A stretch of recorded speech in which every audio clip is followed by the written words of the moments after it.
Innovation et territoire, c'est plus qu'un podcast, c'est un plaidoyer pour la transformation de l'industrie. Dans ce nouvel épisode, Laurent Bataille, président de Schneider Electric France, et Loïc Leflemme, directeur de projet chez Symbio, nous confient leur vision de l'industrie de demain. Pourquoi le sujet de la mobilité est au cœur de l'objectif zéro carbone, en quoi l'hydrogène est l'énergie renouvelable la plus efficace pour demain, ou encore de quel type d'accompagnement peuvent bénéficier les entreprises en transition. Loïc et Laurent nous éclairent sur les ambitions de l'industrie du futur. Innovation et territoire, un format proposé par Schneider Electric. Bonjour Loïc. Bonjour Laurent. Loïc Leflemme, tu es directeur de projet chez Symbio, un groupe spécialisé dans la mobilité hydrogène. Nous enregistrons ce podcast depuis le MIXI, le salon dédié au mix énergétique bas carbone. Et évidemment, ce sujet te concerne. Et puis, je suis également avec Laurent Bataille, président de Schneider Electric France.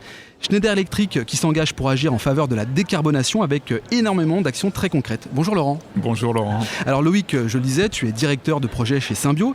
Est-ce que tu peux nous en dire un peu plus sur l'activité de Symbio et en quoi consiste la mobilité hydrogène ? Bien évidemment, donc Symbio est une jeune entreprise, co-entreprise détenue à part égale par Michelin et Faurecia, qui est née il y a un peu plus de 10 ans sur la base de brevet du CEA, donc proche de Grenoble, et maintenant qui est établie sur le bassin lyonnais. Le siège est à Vénissieux et notre ambition c'est de développer et de produire des systèmes de piles à hydrogène qui ont pour objectif de décarboner la mobilité. Donc c'est ce qu'on appelle la mobilité zéro émission. J'imagine que ce n'est pas un sujet franco-français, que tu dois avoir une dimension internationale ? Alors Symbio a bien évidemment des ambitions internationales. Aujourd'hui, nos clients principaux, notamment Stellantis, vont adresser un marché européen et mondial. Et on a l'ambition à terme de se développer sur l'Asie, l'Amérique du Nord et adresser le marché global. Alors Laurent, c'est intéressant aussi d'avoir ta vision sur la transformation de l'industrie et les changements de nos écosystèmes. Aujourd'hui, la décarbonation est un enjeu majeur. Et chez Schneider Electric, vous qui êtes moteur, puisque vous êtes aujourd'hui le numéro 1 mondial de l'efficacité énergétique, quels sont les points clés de la décarbonation de l'industrie ? Alors les points clés de la décarbonation, on en voit essentiellement deux. C'est la digitalisation, de façon à améliorer fondamentalement le fonctionnement des process industriels. Voilà. Et là, il y a vraiment beaucoup de gains à faire. Et en plus, avec des déploiements qui sont assez rapides. Une fois encore, on parle de déployer du software. Donc bien sûr, il y a un peu d'instrumentation physique, mais ça peut aller très vite. Oui, parce qu'on pourrait croire que finalement, cette transformation prend du temps, alors que finalement, il peut y avoir ce qu'on appelle des quick wins, des victoires assez rapides quand on se transforme. Exactement. Okay. Et on a des très beaux exemples dans nos propres usines. Oui. On a des usines qui ont 45 ans, comme notre usine du Vaudreuil en Normandie, et sur lesquelles on a pu déployer ces technologies digitales très rapidement et avec des gains majeurs en termes de baisse du nombre de rebuts, amélioration de la productivité, baisse de l'énergie utilisée. Voilà, donc la digitalisation. Et puis le deuxième point, c'est l'électrification. Oui. Soit direct, soit indirect. Parce que quand on parle d'hydrogène, on va parler d'hydrogène vert. Et l'hydrogène vert, fondamentalement, provient ensuite d'un process de génération qui est électrique. Et oui, évidemment. Alors Loïc, quand Laurent parle des enjeux de décarbonation, ça fait, j'imagine, écho à ton cœur d'activité. D'ailleurs, vous avez été accompagné par Schneider Electric sur la construction de votre nouveau site de production. Comment s'est passée cette collaboration et qu'est-ce qu'un groupe comme Schneider Electric apporte à une société comme la tienne ? Pour répondre au premier point, bien évidemment, ça fait écho, nous c'est dans notre ADN, on est dans la mobilité zéro émission parce qu'on croit au fait qu'on peut transformer finalement l'économie, l'écosystème vers quelque chose de durable et quelque chose d'un point de vue environnemental qui soit vertueux. Oui. Et donc c'est bien ça l'objectif de la mobilité hydrogène. Et effectivement, aujourd'hui, Symbio est une start-up qui se développe très rapidement et dans son développement rapide, on se fait accompagner par Schneider sur notamment comment est-ce qu'on fixe les objectifs en termes de net zéro émission sur nos futurs sites industriels, notamment le site qu'on construit à Saint-Fond, qui va être la première gigafactory de piles à hydrogène en Europe. Donc à la fois sur les aspects méthodologie, sur aussi les solutions qu'on va déployer. Donc Laurent parlait des solutions soft et ça, bien évidemment, ça va faire partie de ce qu'on va mettre en œuvre dès l'ouverture de notre site, qui a l'ambition d'être ce qu'on appelle Energy Positive Operation, donc qui va être neutre en énergie dès l'ouverture du site en 2023. Laurent, Loïc vient de l'expliquer. Schneider Electric a accompagné donc Symbio dans son projet de construction d'usine. En tant qu'entité majeure sur les sujets de transition écologique et digitale, comment une entreprise, un groupe international comme Schneider Electric s'implique dans l'accompagnement d'entreprises qui se transforment et qui ont peut-être aussi cette volonté de se transformer pour aller vers l'industrie 4.0, dite l'industrie du futur ? C'est une excellente question parce que c'est quelque chose qu'on a appris à faire dans les dernières années. On a d'abord assemblé les solutions nécessaires. Ouais. Donc on parlait entre autres de software. On a chez Schneider une filiale qui s'appelle Aveva, qui est le leader mondial des softwares pour l'industrie. Et il se trouve qu'ensuite, en parlant avec des clients, ce qu'on a vu dans les dernières années, c'est bien d'avoir du software, mais c'est encore mieux de savoir comment le déployer. C'est-à-dire qu'il y a besoin d'un accompagnement, une compréhension des cas d'usage du digital. Et pour ça, il faut comprendre le process du client. Et donc, ce qu'on a développé dans les dernières années, c'est aussi une capacité de conseil et d'accompagnement, donc avec des gens qui viennent d'un background industrie, en fait, qui ont par exemple fait du lean manufacturing, donc des transformations de process industriels, et qu'on a dans une équipe mixée avec des gens qui ont un background digital cette fois-ci, et ça nous a vraiment donné cette double compétence pour accompagner les clients. C'est ça la transformation digitale aussi, c'est l'humain qui est au cœur du process, quoi. Il y a le soft, mais il y a aussi l'humain qui doit s'accaparer ces outils pour le mettre en application. Exactement. Et moi, c'est ce que j'aime beaucoup quand j'ai parlé un peu de l'usine du Vaudreuil, c'est ce que j'aime quand on y va et qu'on y va avec des clients. Une des choses qui est les plus frappantes au Vaudreuil, c'est l'appropriation par les opérateurs qu'on a sur les lignes de ces outils digitaux au service de leur quotidien. C'est vraiment... on ne voit pas le digital comme une verrue, quoi. C'est quelque chose qui est complètement intégré dans leur façon de faire les choses. Pour le confort du travail, j'imagine, pour la flexibilité aussi. Et la particularité de Schneider Electric, c'est que finalement, on applique à soi-même ce que l'on propose aux autres, puisque à Vaudreuil, tu appliques ce que tu appliques pour tes autres clients. C'est comme ça qu'on apprend, oui. Alors, Loïc, on le sait, l'Union européenne a fixé un objectif d'atteindre la neutralité carbone d'ici 2050. Quel type de solution propose Symbio pour atteindre cet objectif ? Notre premier objectif, bien évidemment, c'est de suivre ce que nos maisons mères mettent en œuvre. Donc, Michelin, Faurecia sont pleinement engagés dans effectivement l'atteinte de cet objectif. Développer, déployer des roadmaps. Et nous, en fait, on va se mettre dans la suite de ces roadmaps de manière à appliquer les mêmes méthodologies et à avoir les mêmes objectifs. Plus concrètement, aujourd'hui, on construit un site qui se veut exemplaire d'un point de vue environnemental. Ce site, il va déjà appliquer certaines des briques technologiques, entre autres avec l'aide de partenaires comme Schneider, pour à la fois sur la partie software, mais aussi sur la partie équipement, sur la partie hardware, sur la partie process, avoir une efficacité énergétique, une efficience énergétique qui soit, best in class. Et après, derrière, bien évidemment, nous, notre ambition, c'est que l'ensemble de la filière hydrogène se transforme pour développer l'hydrogène décarboné, développer la distribution d'hydrogène, pour que la mobilité hydrogène remplace petit à petit la mobilité thermique, là où la mobilité purement batterie, purement électrique ne peut pas faire le job en termes d'application. Certaines applications vont avoir besoin d'hydrogène, c'est une évidence. Vous nous projetez en fait sur des transformations majeures de nos consommations de demain à travers des outils industriels qui sont juste nécessaires. Et on ressent en tout cas des projets passionnants que vous menez. C'est assez impressionnant.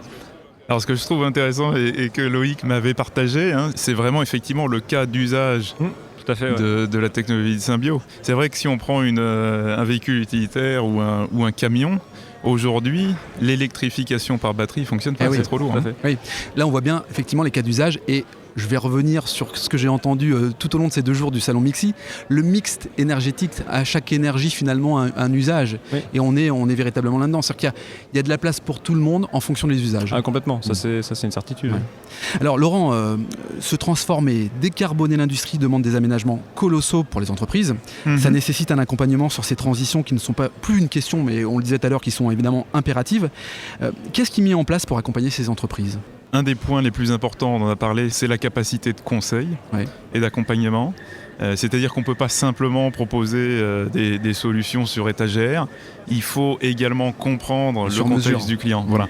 Et ça veut dire que dans l'accompagnement aujourd'hui, un certain nombre des goulots d'étranglement qu'on a, c'est le nombre de compétences à trouver sur le marché. Voilà, parce que c'est des compétences qui sont quand même assez donc les ressources humaines, quoi. Exactement. C'est ça. Il y a toute la transformation d'une filière, en fait. Ce d'autant que moi, il y a quelque chose qui me réjouit beaucoup, c'est que cette transformation, elle gagne en dynamique en France, c'est clair.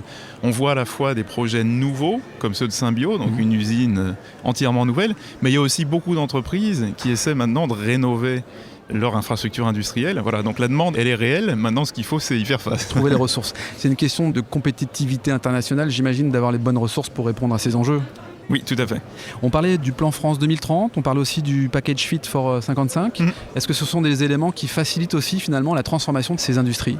J'aurais tendance à dire oui, l'ambition que l'Europe place sur toute la transformation du paysage énergétique, avec un certain nombre de régulations sur le marché du transport, entre autres, ne fait qu'accélérer le développement de l'industrie. Maintenant, ce que je trouve intéressant, c'est qu'on voit vraiment, et ce que j'aime bien, moi, dans le projet de Symbio, c'est qu'il y a des entreprises qui sont en phase d'industrialisation. C'est-à-dire toute transformation doit se faire à l'échelle, à grande échelle.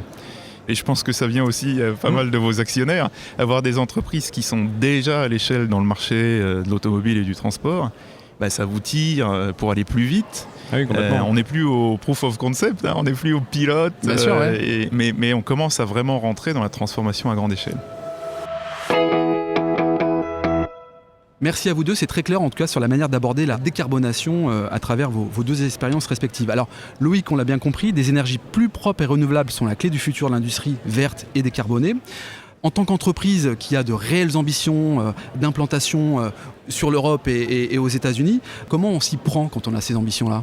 Alors, comment on s'y prend ? Nous, je dirais sur la mobilité hydrogène, en fait, il y a 3 axes majeurs. Le premier axe, et c'est sur quoi Symbio travaille en priorité, c'est rendre les systèmes abordables d'un point de vue coût pour nos clients. Ouais. Ça, c'est la base. Donc, c'est pour ça qu'on passe sur une échelle industrielle. On veut réduire les coûts de nos systèmes.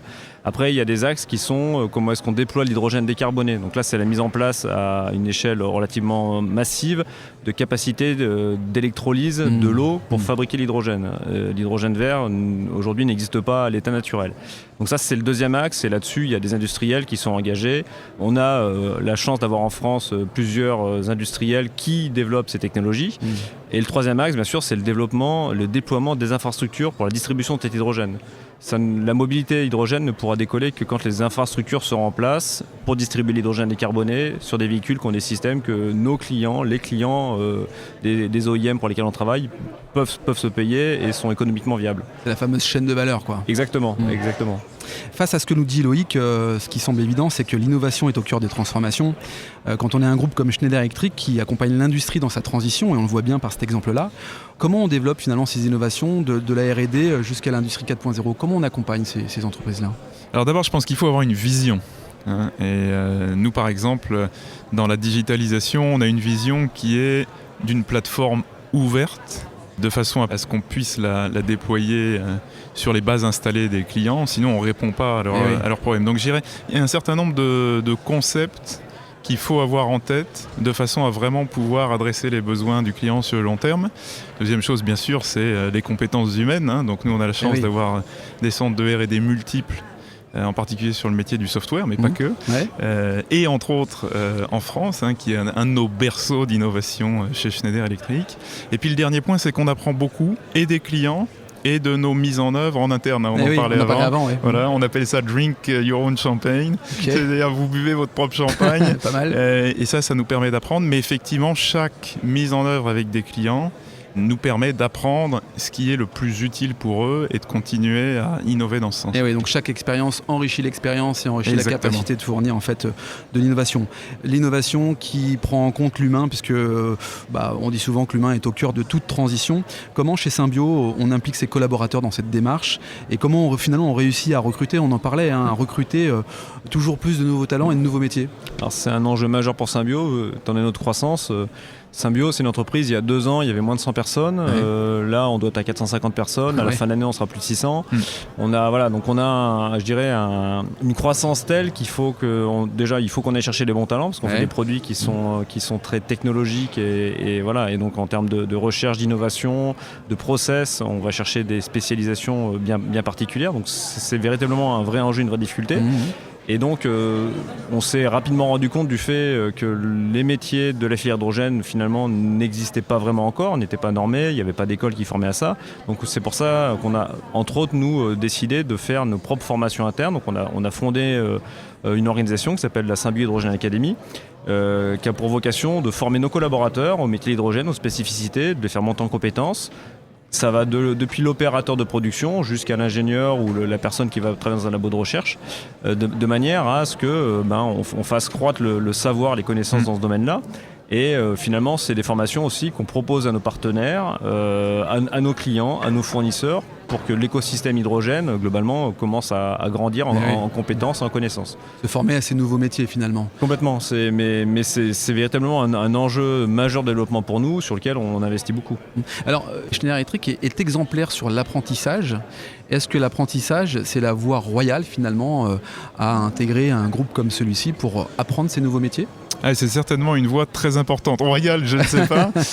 D'abord, je voulais dire bravo à Loïc et à Symbio, parce que je pense qu'effectivement, créer des emplois comme ça, c'est une très bonne chose. Et puis, penser à l'écosystème, en particulier en termes de formation. Ce que tu disais sur la connaissance des métiers de l'hydrogène, je pense que c'est très bon. Nous, ça fait effectivement des années qu'on fait la même chose. On est une école Schneider Electric à Grenoble. Mais au-delà de ça, on emploie plus de 1000 apprentis par an. Pas mal. Et il y en a une portion qui reste chez nous. Mais ceux qui ne restent pas chez nous, on a souvent la chance de les voir partir chez des partenaires, dans l'industrie, dans le reste de l'écosystème, ce qui est absolument clé. Parce que la mise en œuvre de technologies, ça demande vraiment des partenariats qui vont bien au-delà de l'entreprise elle-même. Chouette. Merci à vous deux pour ces éclairages. Pour finir, je vais vous poser une question à tous les deux. Si vous aviez à donner un conseil à une entreprise qui veut entamer sa transition, par quoi elle doit commencer, Loïc ? Alors moi je dirais, on en parlait, l'humain est au cœur finalement de la transformation, donc déjà elle doit commencer par, je pense, engager ses collaborateurs dans ce que c'est la transformation. Donc il y a un enjeu effectivement de prise de conscience collective. Et puis après derrière, je pense qu'il n'y a pas de solutions qui vont nous faire passer de on n'est pas bon à on est bon. Donc c'est progressif. Et chaque geste compte et chaque intention compte. C'est un long chemin dans lequel on s'est engagé, mais je pense que si collectivement on s'y met tous, parce que le collectif est la clé, pour moi c'est vraiment ça, je dirais le conseil qu'on pourrait donner chez Symbio, c'est tous les collaborateurs sont engagés là-dedans, ça c'est une évidence. On a ça dans notre ADN. Très bien. Laurent ? Alors effectivement, si on parle d'aller vers une économie plus décarbonée et donc des entreprises qui sont des acteurs très proactifs sur le sujet, d'abord je pense que ça démarre par le leadership. C'est-à-dire qu'il faut vraiment que ce soit un objectif majeur, assumé, une forme d'obsession quotidienne du management. Et le corps social de l'entreprise, généralement, il répond de façon hyper favorable. Nous, on a des gens extrêmement passionnés par le sujet chez Schneider, j'en suis très heureux. Parce que tu diffuses cette envie d'y arriver et d'y aller, quoi, c'est ça. Exactement. Et puis ça démarre vraiment par ça. Puis ensuite, pour moi, c'est des mises en œuvre, c'est des expérimentations, et très rapidement, et c'est ce que tu fais chez Symbio, c'est ensuite passer à grande échelle. C'est-à-dire qu'on n'a pas le temps aujourd'hui dans la transformation d'hésiter, quoi. Il faut prendre des décisions et les assumer. On prend des risques, on y va, quoi. Tout à fait. Bon, très bien. Merci Laurent, merci Loïc d'avoir participé au podcast d'Innovation et Territoire depuis le MIXI, un format proposé par Schneider Electric. Merci Laurent. Merci Laurent. Si cet épisode vous donne envie d'aller plus loin, c'est l'occasion d'en parler à Antoine Chart, directeur national des ventes. Bonjour Antoine. Bonjour Laurent. Antoine, peux-tu nous dire comment passer de l'idée aux actes lorsque l'on veut se transformer ? Laurent, c'est très simple. Les sujets de transformation digitale, de décarbonation et d'électrification sont au cœur de la stratégie Schneider Electric. Et comme on a pu l'entendre dans ce podcast, l'ambition de Schneider Electric est d'accompagner les entreprises du territoire sur ces enjeux de transformation. Pour entrer en contact avec nous, rien de plus simple, le site internet www.se.com ou mon profil LinkedIn où je me ferai un plaisir de vous répondre. C'est très simple, merci Antoine. Merci Laurent.